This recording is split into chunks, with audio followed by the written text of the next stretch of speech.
Stephen, you're in the national capital of Canberra. You host the breakfast show there.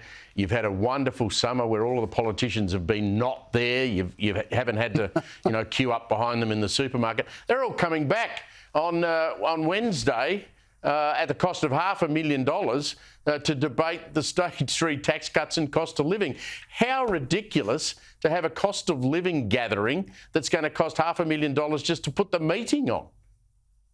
Well, let me correct that, Steve. I think it's going to cost more than $500,000. That was a baseline figure that news.com.au came up with based on the cheapest flights and one staffer coming with each MP. I think it's going to cost considerably more than that, and it just goes to show you how out of touch this government is. But what amazes me is that the Prime Minister apparently woke up on New Year's Day and realised that there was a cost of living crisis. He's got no answers to it, and the only answer he's got is to spend another $1 million of our money to fly all of his MPs back to Canberra when he could have done it via telephone, or just got his economic team together and said, look, let's come up with some answers, because that's actually our job, to run the economy. The Treasurer doesn't seem to think so, but maybe the Prime Minister finally has worked it out.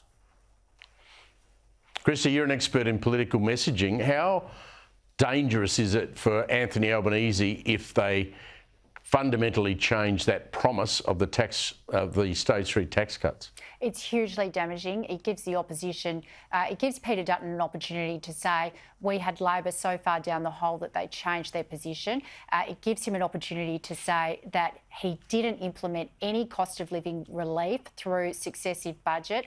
We've got MyEFO coming up towards the end of the year to see how it will go. We do have a budget coming in May.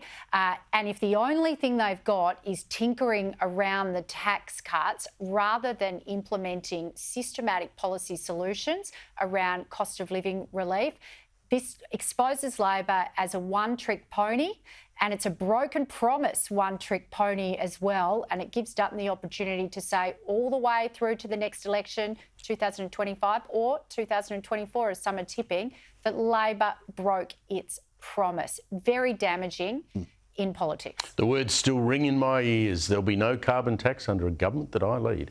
Christy McSweeney and Stephen Cenatiempo, great to catch up with you both as usual.